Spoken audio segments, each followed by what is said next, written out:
Hi, hello, my friend. This is your boy, Colton Havens, and I'm here with Six Figure Profit, where you come to take control of your life. Okay, why does Warren Buffett have over $20 billion in cash? Okay, so I'm going to get out of the time. I'm not going to get into his business, but there's a philosophy that he carries around with him that we're going to talk about today in this video. So if you want more forgiveness in your life, your health, wealth, your happiness. Okay, if you want more forgiveness in those areas, this video is specifically for you, my friend. Okay, I'm going to share my screen and we are going to dive deep into this. Okay, so why does Warren Buffett have over $20 billion saved in cash? So I grew up on a farm. When I was young, man, I grew up on a big farm. Well, not a huge farm, okay? We had chickens, ducks, pigs, cows, raised them from babies till we basically ate them because there were 6 of us kids and we literally lived off of the ground, okay? And we used irrigating, okay? We used irrigating to feed our cows. So we use water to grow grass to feed our cows. Now, in this instance, there isn't a time where we can afford to go a week or 2 weeks without any water because now we can't feed our cows. And if we can't feed our cows, we can't feed the family. Okay, so what we had to do is we had to build a pond when the water was coming in, rushing in. There's a wet season is what it's called. And when that would come in, we had to build a pond in our backyard that would actually store the water. So when times did get dry, we'd have a way to actually get that water out and then irrigate our field to then feed ourselves. Okay, so the water was the lifeblood of everything that we were doing on the farm. And we had to build this big pond, okay? And the best way to do it. So Warren says, when you ask him, why do I have $1 billion in cash? He actually has more than that. I just read that he has like 123 billion in cash. Warren says, I don't want to rely on the kindness of strangers. So in this time that we're in, I don't know when you're watching this video. I know for you guys in the group, you're watching it right now. But there's a time and a place where things will not always happen the way we want it to do. But too many of us don't have what is called building forgiveness in the land. Okay. Warren Buffett has built forgiveness in his cash. Okay. So I don't want to rely on the kindness of strangers. So if things go south and you're in a recession, which a lot of you are at the time of this video due to the coronavirus, people are losing their jobs.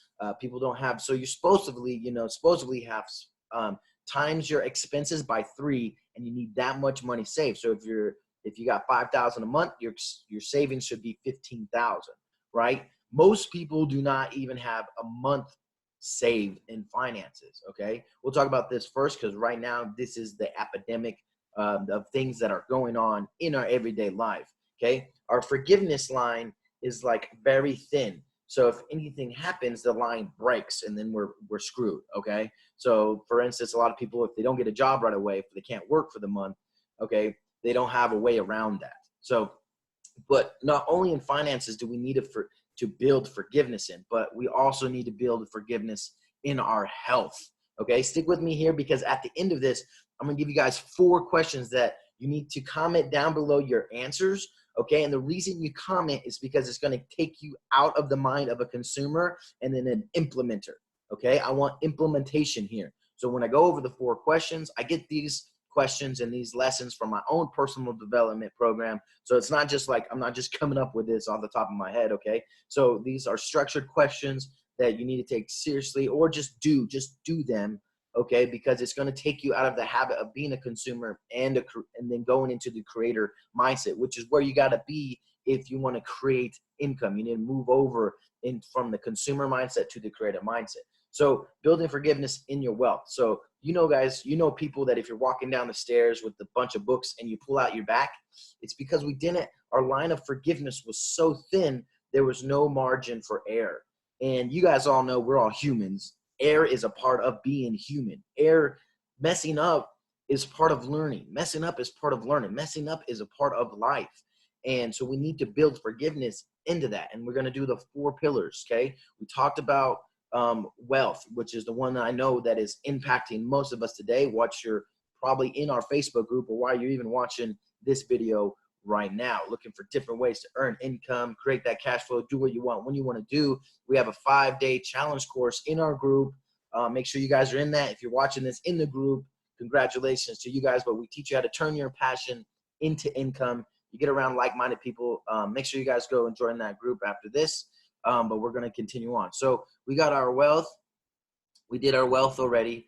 The second one is our health. Build forgiveness in our health. Start with 10 push-ups today, okay? Start with 10 sit-ups today. Look, I'm preaching to the choir on this because I personally need more health in my life, and I know that because I've been super fit, and I'm not super fit right now, okay? So this all goes for everybody.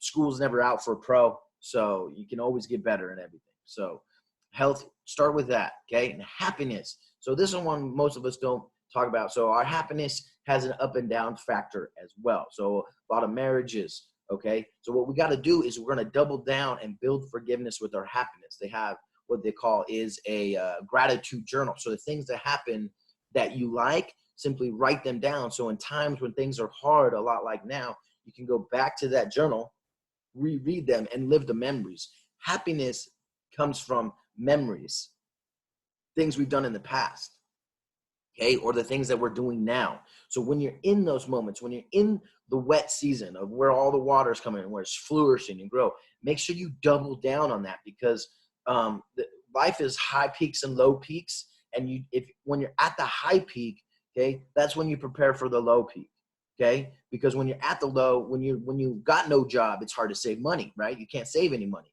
So you got to save money when you have that flourishing and everything, okay? So now the next one, social cycle. I spelled social wrong now that I look at that, but all right, just stick with me here.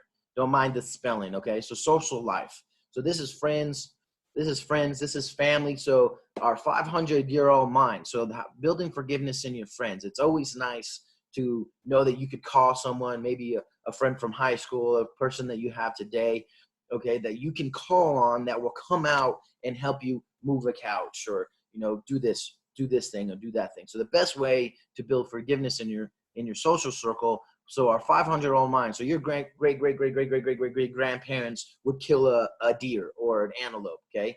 And they weren't able to eat it all, but they would take what they could and store it for a rainy day.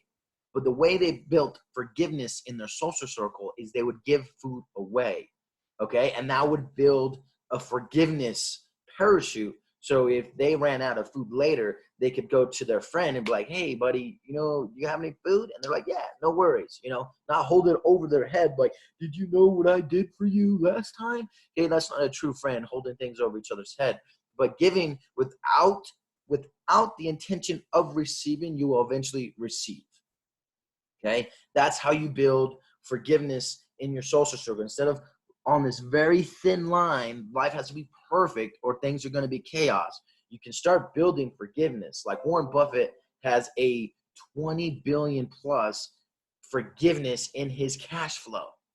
20 billion, okay? So he can go and draw from that whenever he needs, okay? So we need to build forgiveness in our social circles, our happiness, and our health, okay? We all know wealth is one that we have to build it around. That's why you're in the group. That's why you're on this video, okay?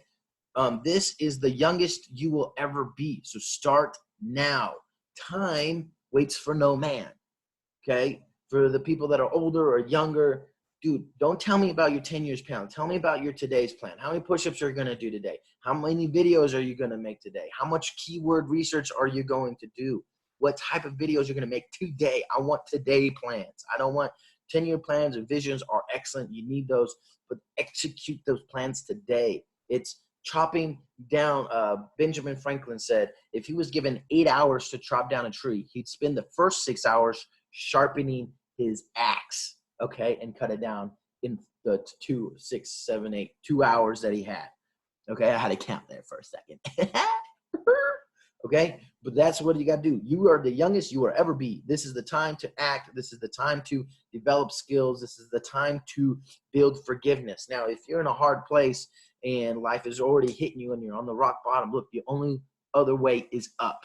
Okay, now start preparing for the up climb. Start working, start grinding, start doing something today to better your life in the future, because this time the dry season is not always around. Okay, wet season will come. It will eventually come. Life is a seasons. Remember, life is seasons. You got 4 different seasons in your own life, just like you have in the real world. Okay, so I'm going to get into these questions here. Make sure you guys answer these questions below. Okay, if you need to pause the video and come back, that is fine. But the first question, okay, but let's do what is difficult when it's easy. So if this is your youngest you will be, start working out now. Okay, this is the easiest time it's going to be. Now, if it's the hardest time for you, even better, because it only gets better from here. It only gets better from here. Okay, so let's dive into these questions. Make sure to answer below. Okay, what is an area of wealth that you have not built forgiveness in? Mine personally is my abs, my belly, man. I've been drinking some beers and not working out consistently. So me personally, I know that it's in my belly and like torso area. There's not enough forgiveness there. If I hurt myself, I could hurt myself from just stinking falling. Okay, so I got to build some more forgiveness in my health, so that way when things happen, I have forgiveness. Okay, so then the next one, what is an area of wealth that you have not built forgiveness in? A lot of us are there. 3 months of savings. Do you have it? Don't have it? Okay, should you have done better? What can you do to increase that income? If you're in the 5-day group, the 5-day challenge, how to turn your passion into income, you are moving the right way. You are sharpening your axe. Okay, it's not always time to swing yet. Sometimes we got to just sharpen stuff.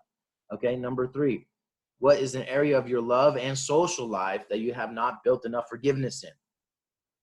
Okay, so this is your spouse, this is your friends, this is your family. Do you have close friends? Do you have far friends? Do you have close family connections that if something does hit the fan, you have people there that will come and help you? Okay, number 4, what is an area of happiness that you have not built enough forgiveness into? So comedy clubs are good. Laughing hard, double down on those, spending time with the people you love and cherishing those moments. Mine is, dude, when I wake up and my cute little dog wants to cuddle and she puts her head right here on my neck and does this little like breath thing. It's the cutest thing ever, and I just love it so much. So these are the 4 questions. Make sure you answer them below. Do not be a consumer. You are not the average person. You're a go-getter, an action taker, an implementer. You're above average. Do above average actions. Answer the 4 below. You will get insight in yourself. Okay, and I love you guys. So take control of your life. You only get one.